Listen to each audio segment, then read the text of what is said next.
میں آپ کو ایک ویڈیو دکھا رہا ہوں، یہ ویڈیو دیکھنے کے بعد میرے پاس بولنے کے لیے بھی کچھ نہیں ہے۔ یہ شخص ایک ریسکیور ہے، یہ ایک جگہ جاتا ہے ریسکیو کے لیے، اب وہ دیکھتا ہے کہ ایک بلی کے بچے پڑے ہیں، چھوٹے چھوٹے بچے ہیں، اور ان کی ماں سیلاب کی نظر ہو چکی ہے۔ یہ چھوٹے چھوٹے بچے نہ جانے کتنے وقت سے یا کتنے دنوں سے بھوکے تھے، یہ کتنے ہوں گے؟ 10 دن تو بلی کے بچے کی آنکھیں بھی نہیں آتیں، 2 دن سے بھوکے ہیں، 1 دن سے بھوکے ہیں، 2 گھنٹے سے بھوکے ہیں، 4 گھنٹے سے بھوکے ہیں۔ ان کی ماں سیلاب کی نظر ہوگی، اللہ جانے ان کے لیے کھانا لینے گئی ہوگی اور ڈوب گئی ہوگی، اس کے بعد وہ ریسکیو کر رہے، اللہ اس کا بھلا کرے۔ آپ سوچیں کتنے جانوروں کے بچے، کتنے جانوروں کے ساتھ والے جانور، کتنے جانور اس طرح سیلاب کی نظر ہوئے ہوں گے۔ اب جن کی ماں چلی گئی، یہ اگر یہ شخص نہ پہنچتا تو یہ بچے بھی تڑپ تڑپ کے مر جاتے، یہ بچے بھی بھوک کی شدت سے مر جاتے۔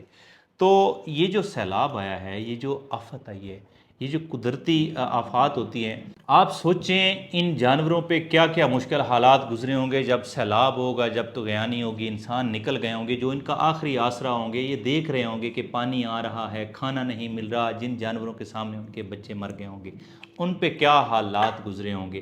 میں بار بار کیوں بولتا ہوں، میں بار بار جانوروں کے بارے میں ویڈیو کیوں بناتا ہوں؟ کیونکہ یہ اپنے لیے کچھ نہیں کر سکتے، ہم اشرف المخلوقات ہیں، ہم چاہیں تو ہم بہت کچھ کر سکتے ہیں۔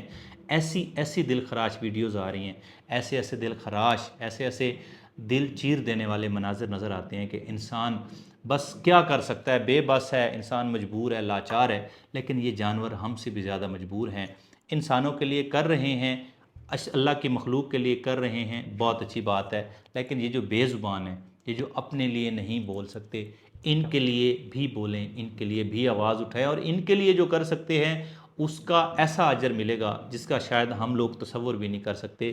یہ جو اس قسم کے جانور، یہ جو اس قسم کے بے زبان مشکل میں ہیں، خدا کے لیے ان کا سہارا بنیے، خدا کے لیے ان کی بھی مدد کیجیے، یہ آپ کی مدد کے منتظر ہیں۔ اللہ تعالیٰ تمام لوگوں کے لیے آسانیاں فرمائے، آمین۔ Thank you very much.